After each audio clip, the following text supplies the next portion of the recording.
Vamos a saludar muy cariñosamente a nuestra audiencia de Yo Soy Digital Chile. Mi nombre es Cecilia Marras, estoy junto a Trinidad Siles, a Viviana Mazobro.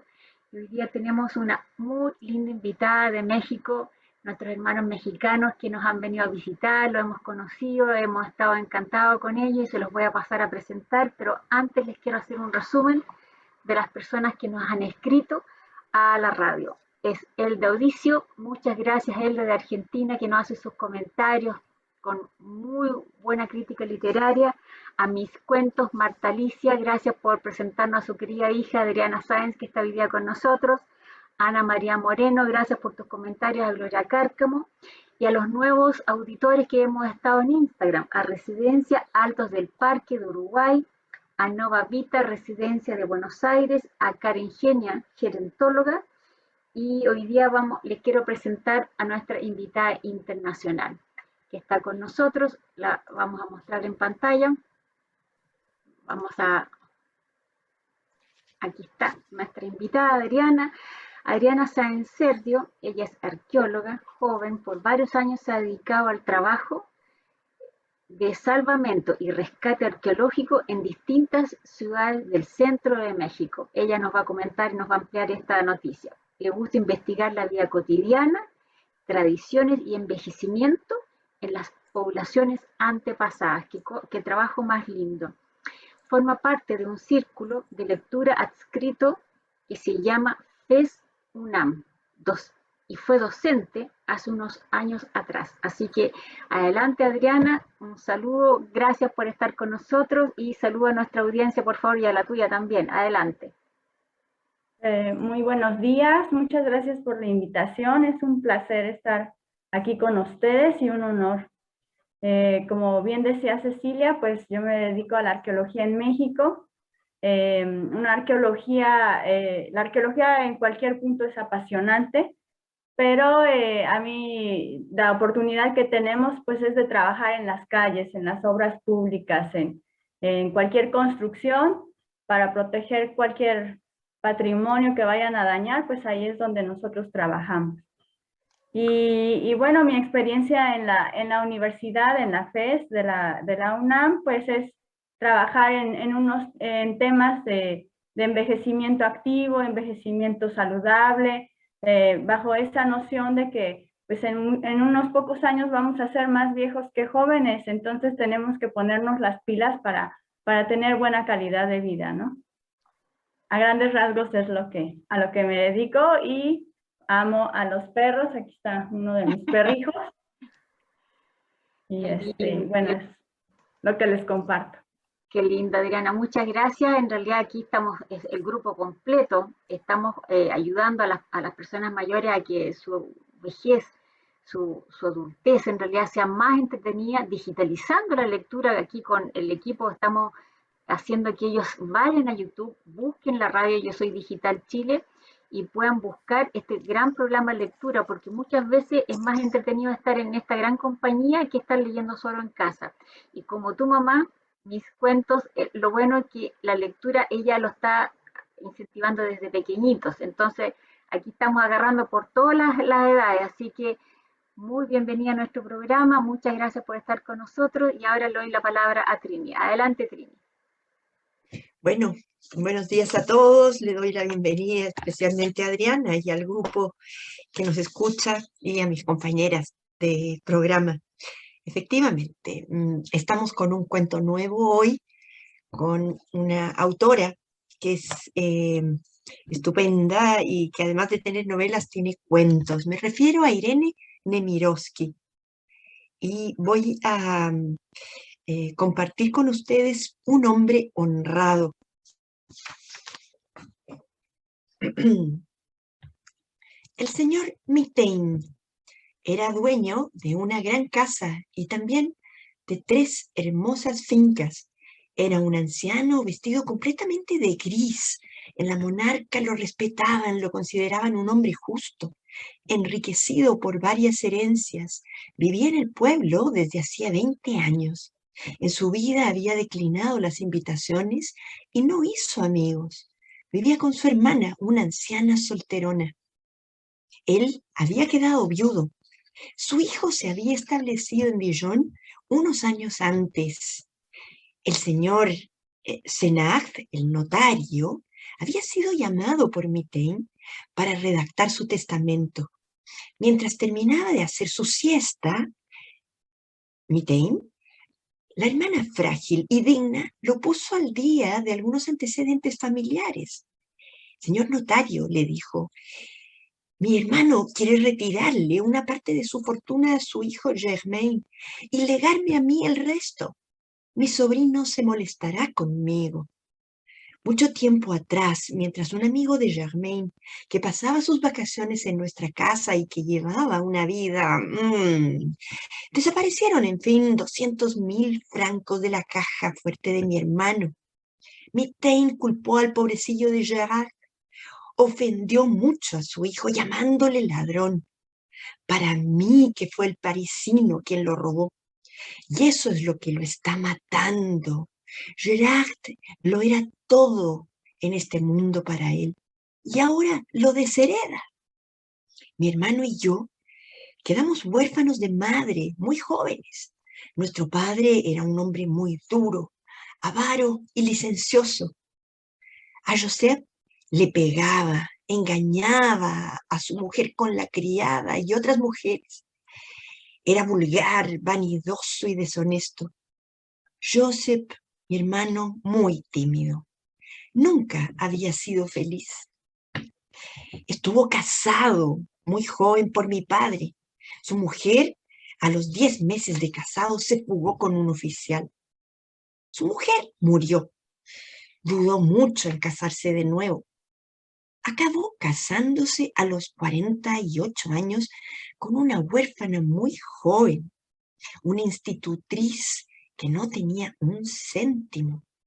Tuvieron a Gerard, no eran ricos, pero salía adelante con dificultades. Eran muy felices.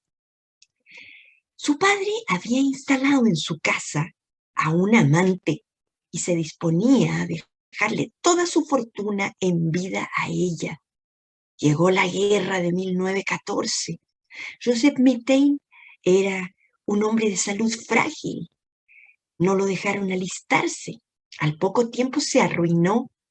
Se encontraba en una situación desesperada. Su mujer cayó enferma y él tuvo que ocuparse del niño. Se unió mucho al pequeño, lo quiso tanto. Su padre y su amante habían abandonado Douai, el pueblo, y no habían podido volver por efectos de la guerra. Entonces Mitaine se acercó a la casa de su padre y la vieja cocinera, que sabía que estaba reñido con su padre y que además no ponía los pies en esa casa desde hacía 10 años, le permitió entrar. Poco a poco vació la casa de casi todo el mobiliario. La fortuna de su padre debería haber sido suya y además se había visto empujado por la necesidad. Joseph no conocía el rencor y moralmente se sentía tan por encima de su padre. Una vez terminada la guerra, su padre había muerto sin haber podido favorecer a su amante. Joseph perdió a su mujer y no volvió a ser feliz. Dejaron Douai y tras recoger a su hermana Eloise se instaló en el pueblo. Era otro hombre enriquecido por una experiencia amarga. Había conocido una soledad moral tan negra. Su acción, 1000 veces justificada a sus propios ojos, corrompía su alma. Aquel recuerdo había contaminado la relación con su hijo. Su padre se había merecido que le robaran. Él no. Y no le cabía en la cabeza que el culpable fuera otro. Quizá era una forma de castigarse a sí mismo. Mi hijo me robó, le contó Mitaine al notario. Aprovechó que yo había tenido la debilidad de dejarle la llave de mi caja fuerte para abrirla y apoderarse del dinero. Gerard se casó con una mujer sin fortuna, que siempre está enferma y tiene 2 hijos pequeños. No conozco a esos nietos. Mi hijo se casó sin consultarme. Cuando esos nietos crezcan, se volverán como Gerard. Pocos días después de la firma del testamento, cayó enfermo. La gente asegura que el viejo ha prohibido a Eloís que avise a su hijo cuando se acerque su fin. Gerard Mitaine estaba de pie ante la ventana. Pobre padre, dijo cariñosamente. Lloraba por el anciano y por sí mismo. Era inocente y su padre nunca le había creído. No se lo perdonaba, pero el hecho de que lo mantuviera tan firme lo llenaba de una especie de admiración. El viejo Mitaine era la personificación del honor. Casi comprendía su rigor y esa noche lo disculpaba. Es un cuento que pertenece a un libro que se llama Domingo, de la editorial Salamandra. Y la verdad que este cuento, bueno, es la esencia literaria de Irene Nemirovsky, porque voy a contar después, en mi segunda intervención, algo más de su vida. Pero me quiero referir brevemente al cuento, a la estructura que tiene este cuento.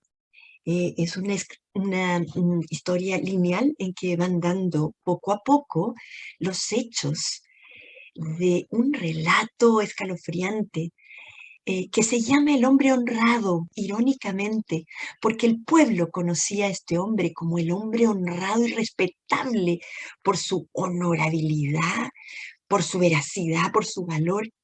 Y el único que en el fondo sabía que él no era así, era él mismo. Entonces resulta ser un título algo contradictorio, porque ¿hasta qué punto era un hombre honrado? De alguna manera, él se había justificado a sí mismo robarle a su padre, porque ¿para qué estamos con cosas? Él le roba al padre. Se vio en la necesidad de hacerlo y la forma más lógica de recuperar algo de dinero para tratar de salvar a su mujer era esa,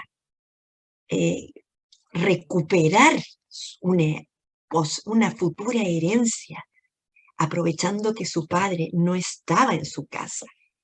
Y en complicidad con la criada, porque le paga algún dinero para lograr entrar a esa casa, bueno, va despojándole al padre del poder de dinero que tenía en sus bienes. Entonces va recuperando poco a poco y termina despojándolo del todo y deja la casa vacía.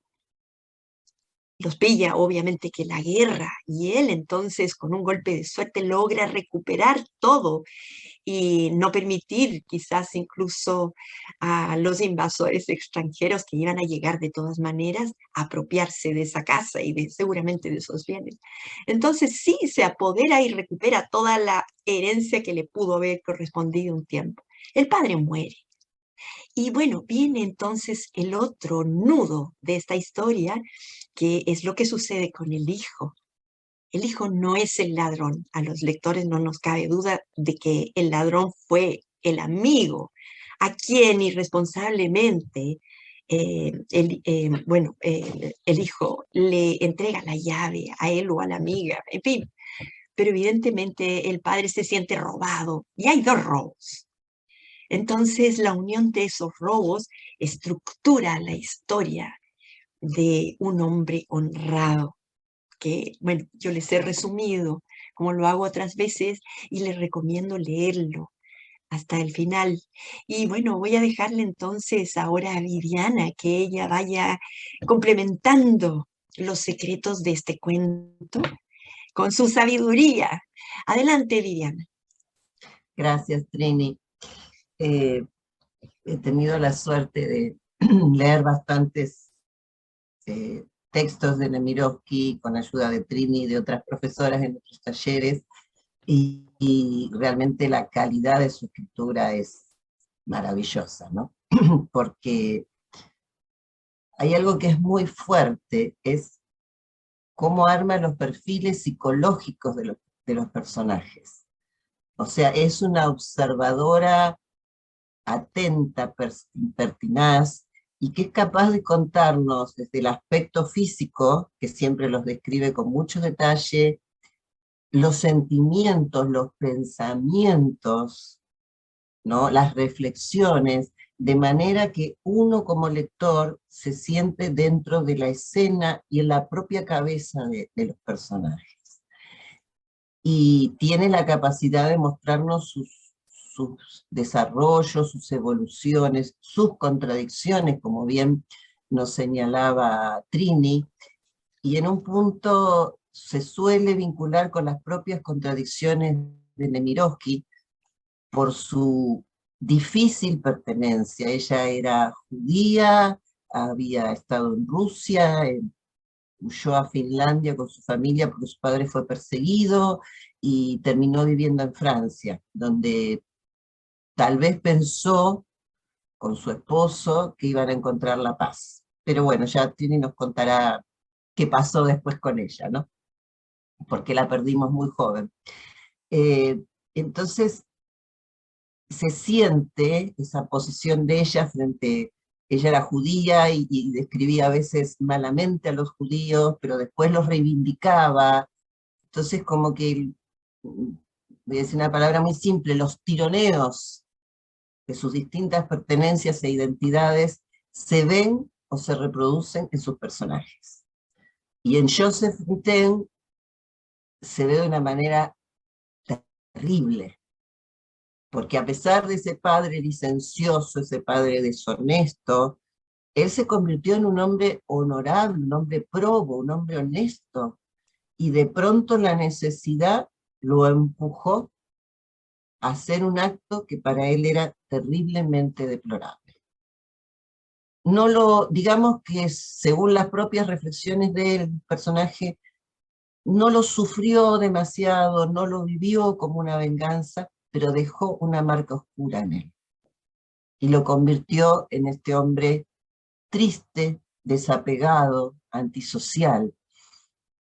Y como justamente nos decía Trini, la contradicción aparece enunciada en el título, porque uno dice un hombre honrado, genial, sobre todo en esta época, ¿no? Que encontrar un hombre honrado es como muy difícil, uno se embarca en el cuento pensando, bueno, cómo era este hombre, y de pronto se desata ese conflicto de la carencia y aparece uno de los núcleos duros, que es el robo. Y no es casual, porque fijémonos que sigue a la familia, la autora, a través de 3 generaciones, abuelo, padre e hijo, y en los 3 casos, a excepción del último, el hijo parece ser el único realmente probo y honorable. Tanto su abuelo de una manera como su papá de otra habían incurrido en conductas que podríamos cuestionar desde lo moral. Entonces, esa capacidad que tiene de llevarnos en un cuento relativamente breve, porque esto hasta podría ser una novela. Por ejemplo, El baile es una novela corta, maravillosa también de Nemirovsky, que habla de su vínculo con su madre. Entonces, acá lo que me llama la atención, que el ojo está puesto en el padre, ¿no? En la conducta de los padres, y de cómo esa problemática de la relación filial atraviesa una historia y destruye los vínculos, lo que llega a ser realmente muy doloroso. Bueno, no me extiendo más, e invito a Adriana a que nos cuente sus pareceres. Gracias. Gracias. Bueno, en primer momento, cómo Nemirovsky logra captar, en este caso mi atención, ¿no? A través de cómo sutilmente va describiendo el lugar, nos va dando pistas de cuál época, en cuál época nos encontramos, en qué tipo de personas, qué tipo de pueblo es. Eso es un punto que que muchas veces se agradece en una lectura, ¿no? Que te capte desde un principio.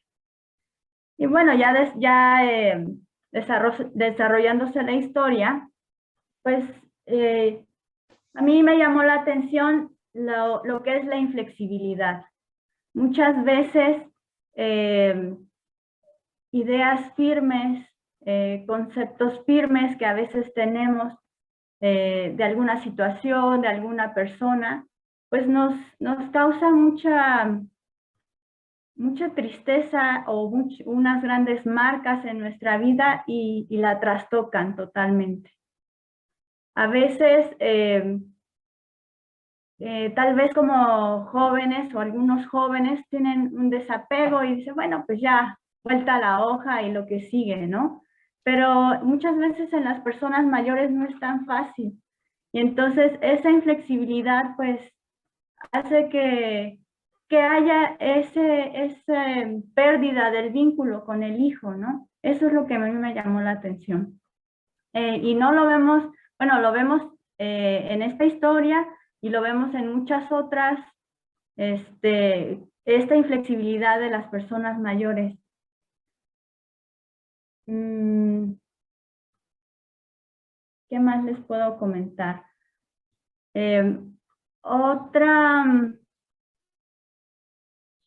Otra cosa que me llamó la atención fue estas satisfacciones que son de las personas honestas. Cómo describe cuáles son las satisfacciones que puede dar una persona honesta, ¿no? Y entre ellas menciona que la tranquilidad de conciencia, la estima propia y la estima que te pueden dar las demás personas, ¿no? Entonces, la que me hizo más, como me llamó la atención, ¿no? Realmente en esta historia el protagonista tenía una estima propia, es la pregunta. Yo los invito a que lean la historia, ¿no?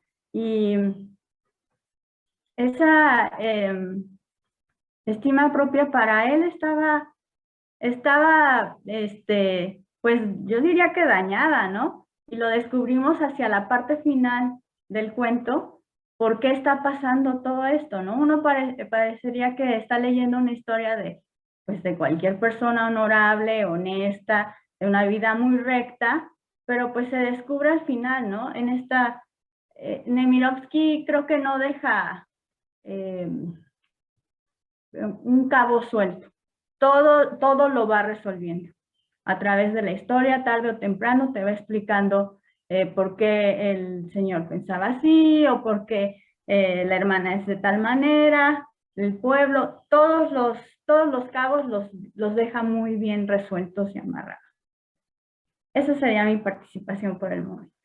Gracias, Adriana, muchas gracias. Uy, me quedo con las 3 participaciones porque al final el protagonista muere sin hablar con su hijo. ¿Y será que me pregunté yo, en el fondo, sabía él? Yo creo que por más que lo condenó de inmediato, y la hermana siempre le estaba diciendo que no era su hijo, pero como dice Adriana, a veces las personas mayores, no todas, afirmamos algo o afirman algo y mueren con eso hasta el final. A lo mejor es algo que trabajar interesante. El desarrollo del final, yo pensé que se iba a dar cuenta, que el papá se iba a dar cuenta, que iba a conversar con él por la insistencia de la hermana, pero al final la hermana le dijo si se apaga la luz y el hijo lo estaba viendo desde otro lugar, es porque él había muerto. Y así terminó el cuento, un final triste. Yo les quiero mostrar, porque Trini seguramente va a hablar de la autora ahora. Quiero mostrar, yo busqué fotos y muy poquitas fotos de ella alegre, entonces esta fue la única que encontré, que ella un poco sonreía, fotos la verdad que muy serias generalmente ella. Y aquí fueron las poquitas fotos que encontré un poquito más de Irene. Aquí algo que sonríe un poquitito más. En realidad una autora bien especial, me gustó harto. Le doy la palabra a Trini, ¿qué nos tiene que contar ahora al final? Adelante. Me gustaría, Cecilia, y te quiero pedir si me permites mostrar algunas fotografías. Ahí está bien. Sí. a ella efectivamente la maternidad la hizo muy feliz. El matrimonio la hizo muy feliz. Y por lo mismo que te quiero mostrar algunas fotografías en que aparece con su hija, algunas de sus hijas, demostrando lo que tú no pudiste encontrar. Voy entonces a mostrarte una fotografía de ella. Dame un minuto para que lo pueda subir. La puedo subir, ¿verdad? Sí, está lista para compartir. Ya. Sí, me llamó la atención que habían poquitas fotos de ella en internet. A lo mejor tú sacaste otras de alguna parte por ahí. La Trini Sí, siempre tiene mira, su baúl. allí, Ay, qué lindo. allí, ¿las ves? Sí, ay, qué Sí, lindo. allí aparece con sus dos hijas, con el marido. El marido era Michel Epstein, también judío, y tengo allí otra fotografía en la que se ve muy contenta con el marido porque evidentemente tuvieron una corta vida matrimonial, pero muy feliz. Y bueno, es que a propósito de lo que tú mencionas, era qué difícil ser. Era una mujer agradecida a la vida, sí, pero claro, feliz era difícil serlo porque ella vivió en un momento muy duro en Europa. La familia fue perseguida desde los zares hasta después los bolcheviques y bueno, y finalmente por el nazismo, ¿no? Por su condición de judíos, a tal punto que fueron exiliados, como decía Viviana, estuvieron en Suecia, en Finlandia y finalmente pudieron radicarse en París. E Irene se sentía muy cómoda allí. Allí conoció al marido, con quien, como les comentaba, bueno, mueren, no, se casan y tienen una vida familiar muy rica. Ahora, así todo llegan a un París también bastante revolucionado políticamente y a pesar de que ellos quieren seguir trabajando y aportando, no se los permiten. Ellos se bautizan como católicos y quieren ser aceptados como ciudadanos que han vivido, que han residido allí, pero no les dan nunca la nacionalidad. E incluso a él, a Michel, no le permiten trabajar después al final. Entonces no les queda otra que recurrir a la criada que se ha encariñado mucho con las dos niñitas. Entonces los dos se refugian en un pueblito y dejan allí a la criada con las dos niñas y le delegan de alguna manera la responsabilidad sobre ellas en caso de que les fuera a pasar algo. Y es que sí, les pasa porque en 1942, bueno, ambos, primero Irene y después Michelle, son conducidos a Auschwitz y allí terminan muriendo. No hay dudas de cómo murió uno o el otro, pero el caso es que finalmente murieron en campos de concentración. Las dos niñas les costó mucho asumir esta realidad. Y aquí vemos una situación que es escalofriante también y descorazonadora porque Irene tenía muy mala relación con su madre. Y esto se los voy a ir contando una vez que recomiende el libro, que ya lo anticipó Viviana. Pero tenía muy mala relación. Esa madre era una mujer muy amargada, también judía, y ella logró refugiarse en Niza. Y si bien la criada, una vez que mueren los papás, trata de protegerlas ante cualquier peligro porque a ellas las siguen persiguiendo, a las dos hijas.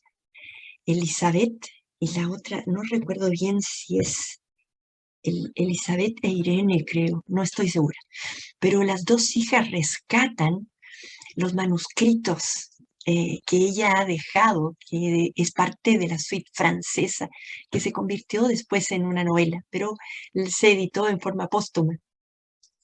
Pero en fin, a lo que quiero llegar es a una anécdota que es muy dolorosa para las nietas, porque llegan a ver a su abuela desesperadas buscando refugio. Y desde la ventana, la abuela les responde que no les va a abrir porque ellas dos tienen sangre judía y que no está dispuesta a acoger a nietas judías, ¿no? Después de este episodio, ellas quedan muy tristes y obviamente que cargan con esa pena durante su vida entera, porque fueron negadas, primero eran huérfanas y luego les fue negada la salvación por parte de la abuela. ¿Quién sabe si las hubiera podido eh, proteger? Bueno, finalmente, después de muchos años, ellas deciden editar el libro con mucha pena, después de 60 años, lo entregan y finalmente se publica, ¿no? Este cuento, volviendo al que leímos ahora de un hombre honrado, bueno, es otra de las pequeñas joyas que tiene esta autora que yo le encuentro magnífica. Primero por lo que decía Viviana, que es un perfil psicológico muy bueno, pero además tiene una capacidad de reconstruir las relaciones familiares en esa época de manera pero prodigiosa.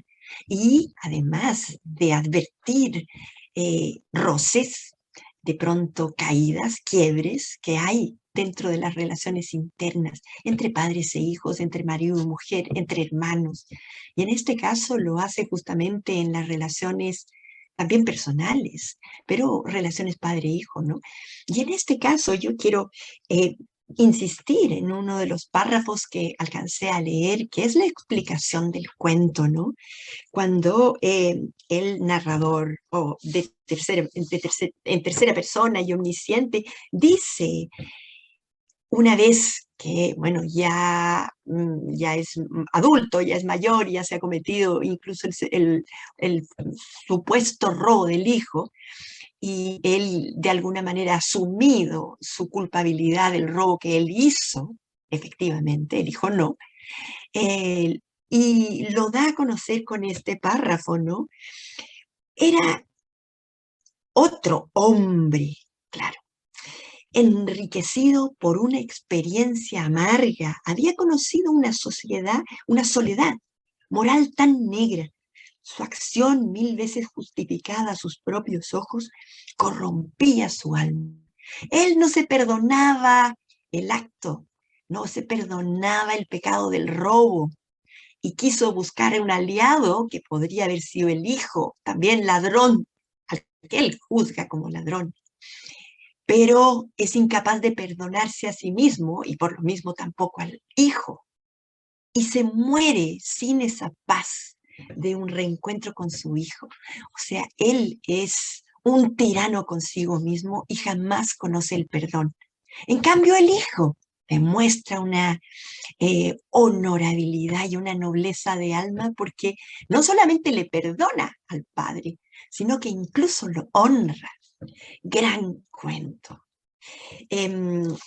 Para ahondar un poquito más en su familia, ella nace en su nacimiento, ella nace en Kiev, en Ucrania, 1903. Bueno, y muere el año 42, ¿no? Alcanza a vivir muy poco, desgraciadamente, pero logra producir literatura muy sólida, muy variada, reflejando lo que a ella le tocó vivir. Esta es una experiencia de resiliencia maravillosa. Y con esto le cedo el micrófono a Viviana. Gracias, Trini, por todos tus aportes tan ricos de siempre.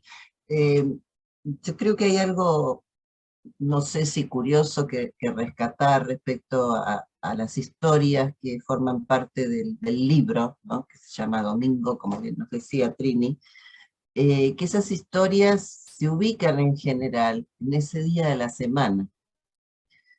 Y acá en este cuento llama la atención, porque el protagonista tiene que hablar con el notario. Y es un día de fiesta, o sea, la gente está en el bar, tomando una copa, jugando, están todos con sus mejores galas, y sin embargo el notario ha sido convocado a la casa de Joseph y Eloís. Y el notario va, y en el cuento que da título al libro, también el cuento Domingo, también hay una historia familiar de secretos, de hipocresía, de ocultamientos, que se desarrolla en un día domingo. Si lo pensamos, yo lo pensé desde el presente, la primera vez que leí domingo, y es un día muy particular de la semana, ¿no? Es el día en que uno en general comparte con la familia, porque no hay obligaciones laborales.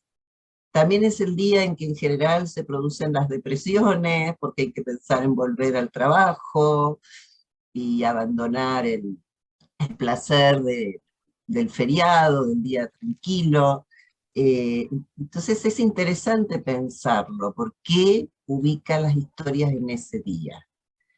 Y en este caso particular parece ser marcado por la urgencia. El señor Miten sabe que no le queda mucho tiempo, y recuerda que él fue agraciado con la herencia de su padre, porque su padre no tuvo el tiempo de desheredarlo y legarle todo a su amante.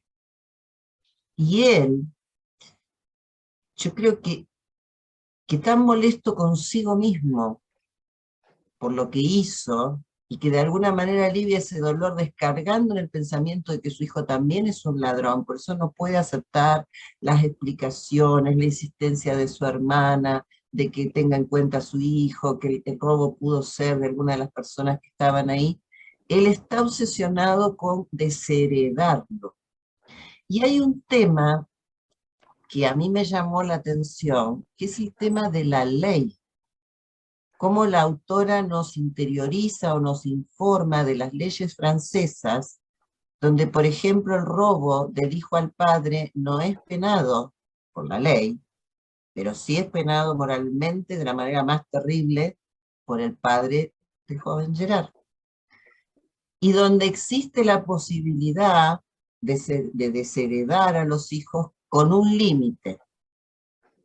Entonces, cuando Eloís le cuenta al notario, cuando la hermana, la tía de Gerard, le cuenta al notario lo que va a hacer su hermano, el notario le dice, no, pero usted, cuando él muera, le puede legar todo a su sobrino. Y ella le dice, no, porque él lo ha puesto en renta vitalicia. O sea, uno no conoce bien la ley, pero siente que el señor Miten ha hurgado, se ha informado, y esto lógicamente es parte del conocimiento de la autora, para condenar a su hijo hasta el último minuto. O sea, para que de ninguna forma pueda acceder a lo que él tuvo. Y ahí uno siente cómo el robo que realizó lo quebró totalmente a Joseph. Joseph cuidó a su hijo de pequeño porque su mujer estaba enferma, le cambiaba los pañales, le daba de comer. Qué vínculo más entrañable y maravilloso entre un padre y un hijo. Qué construcción debió darse de sentimientos que sí quedó en el hijo, porque él sigue pensando que su padre es honorable, pero que desgraciadamente no pudo sostener el señor Miten. Entonces, uno piensa en la dolorosa vida de Irene Nemirovsky y siente cómo esos dolores lacerantes aparecen en sus obras, encarnados en distintas familias, en distintas organizaciones familiares. Y uno que, como yo siempre digo, escritora incipiente, que sabe cómo pone sus emociones disfrazadas en los distintos personajes, siente que acá puede estar sucediendo lo mismo. Entonces, cada cuento, cada historia, cada novela nos acerca más a conocer esa vida dolorosa que no casualmente no hay muchas fotografías felices, ¿no? Primero porque fue muy corta, y segundo porque hubo pocos momentos de felicidad. Y yo voy a recuperar una frase también del texto, que es muy cortita y que a mí me impactó, que dice que el señor Miten solo contó con 2 o 3 años de felicidad. Siento que por ahí aparece la autora, porque ella también tuvo muy poco tiempo de felicidad. Y respecto a la anécdota que contaba Trini de la abuela, que es súper dolorosa, en este mismo texto hay un cuento que se llama La Ogresa. ¡Qué palabra! Y se refiere a una madre que es terrible con sus hijos. Cómo la marcó a Irene ese abandono, ese descuido que su madre tuvo con ella, y que por suerte no conoció el abandono que posteriormente tuvo con sus nietas. No, es un cuento con y relativo a los nietos, no quiero extenderme, pero esto me parece importante. Cuando le preguntan al señor Mitten por qué quiere dejar registrado que él deshereda a su hijo porque su hijo le robó, él dice, porque no quiero que mis nietos me juzguen. O sea, ahí ya entra la siguiente generación en escena, y cómo este señor se cubre. Él no los conoce, no tiene idea de quiénes son sus nietos, de cómo son, pero él por las dudas se cubre, protege esa pseudo moral, o esa doble moral que mantuvo a lo largo de tanto tiempo. Perdonen por extenderme un poquito, pero es muy, muy sabroso el cuento, muy rico. Bueno, Adriana, te cedo la palabra. Muy ricas sus intervenciones, muy interesantes. Sí, como bien dices, Viviana, a lo largo de la historia esa doble moral, en todo tiempo, en todo el tiempo se ve esa mensaje para los nietos, pero ni siquiera los conocía. O sea, ¿por qué te preocuparías, no? Pero es esas pistas que la autora nos va dando para armar al personaje, ¿no? Entonces, me llama la atención, por ejemplo, que él toda su vida trabaja por ser algo diferente al papá, ¿no? Ser honesto, ser formal en el trabajo, las mejores cualidades que una persona puede tener, ¿no? ¿Y para qué no? Y la misma autora nos da la misma pista y nos dice, para que mi hijo en algún momento me vea con cariño y orgullo. Pero pues pasa este suceso de la caja, lo deshereda, ya no quiere saber nada de él, y finalmente en las últimas líneas aparece la justificación del hijo diciendo, bueno, es entendible, ¿no? Es un hombre recto, de firmes ideas, es honorable. Y a fin de cuentas, pues lo que deseó el papá que su hijo pensara de él, pues sucedió, ¿no? Desafortunadamente, pues no hubo esa reconciliación que cualquier lector, o no sé si es cuestión de mujeres o no, pero todas hubiéramos deseado que se reconciliaran, ¿no? Que hubiera esa reconciliación. ¿Por qué? Porque pues el hijo nada más fue una víctima de una mala amistad, ¿no? Solamente. Y hay frases muy certeras que esta reflexión que Nemirovsky debió tener de las personas, ¿no? Tan profunda, es que le lleva a estas frases. Y una de ellas es, el pasado mismo es la vida.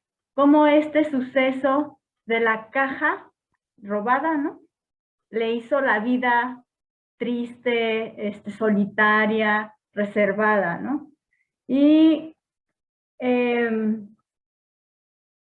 otra frase que me llamó también la atención es: solo obtenemos con facilidad lo que dejamos de desear.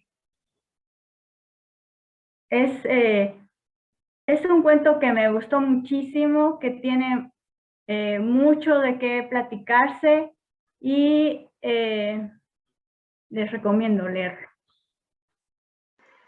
Gracias. Muchas gracias, Adriana, qué interesante todos los comentarios de hoy día, la verdad que muy, muy bueno, y para que vean todas las personas que nos siguen, acá tenemos una persona joven que sabe de Irene Nemirovsky y pudo interpretar muy bien el cuento. Bueno, ella pertenece a un club de lectura, Adriana, así que antes de despedir el programa me encantaría que Adriana nos haga un llamado. Queremos saludar a la FES UNAM, al club de lectura de Adriana. Ojalá que nos mantengamos en contacto, hagamos algún link ahí con tiempo a futuro, porque es interesante el punto de vista de un club de lectura en México a un club de lectura en Chile. nosotros estamos unidos a varios clubes de lectura hoy día, estamos con Ecuador, con Argentina, con Colombia, y hay otro país que se me está olvidando, pero muy interesante. Y lo que me gustó más del libro, o sea, del cuento, que al final hubo el perdón. Eso fue como el mensaje genial. Fue como coronar el cuento con el perdón. Hubiese sido bueno del padre, pero la verdad que el hijo salvó la historia y salvó, yo creo que la ascendencia hacia adelante, porque no le iba a pasar ningún rencor a sus hijos, a los nietos de Metán.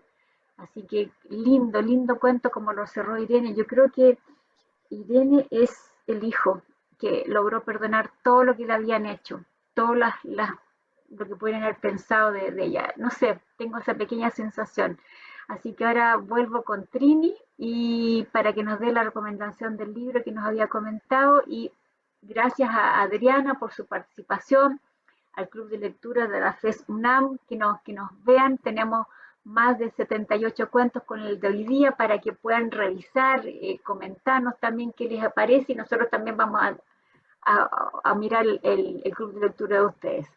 Así que adelante, Trini, ¿qué libro nos vas a recomendar? Bueno, no es que Viviana y yo lo tuviéramos preparado, pero efectivamente yo quiero recomendarles El baile. Ahí se ve perfecto.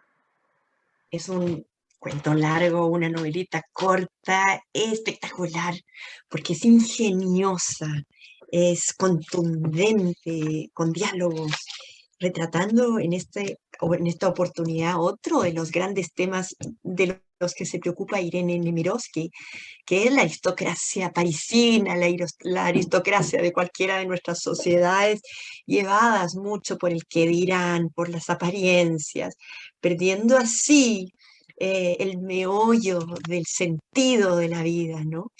Es una historia entretenidísima, interesante, inquietante, de la preparación de un baile en sociedad de los padres. Y no quiero comentarles ni tampoco expoliarles el final, porque creo que vale la pena inquietarlos a ustedes para leerlo, porque evidentemente el baile se produce, pero ¿qué pasa en el baile? Es lo que yo quiero dejarles a ustedes, las expectativas bien creadas para que ustedes mismos descubran ese final. Pero es una novelita sorprendente, con una estructura y, como les decía, ¿no?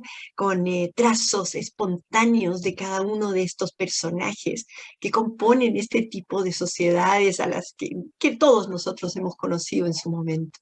Irene Nemirovsky con esta obra, bueno, nos confirma su calidad de escritora, tanto en la forma y en el fondo. Se la recomiendo muchísimo, así como lo hizo Adriana, y creo que es una autora espectacular que la tenemos que tener en nuestra mesa de noche.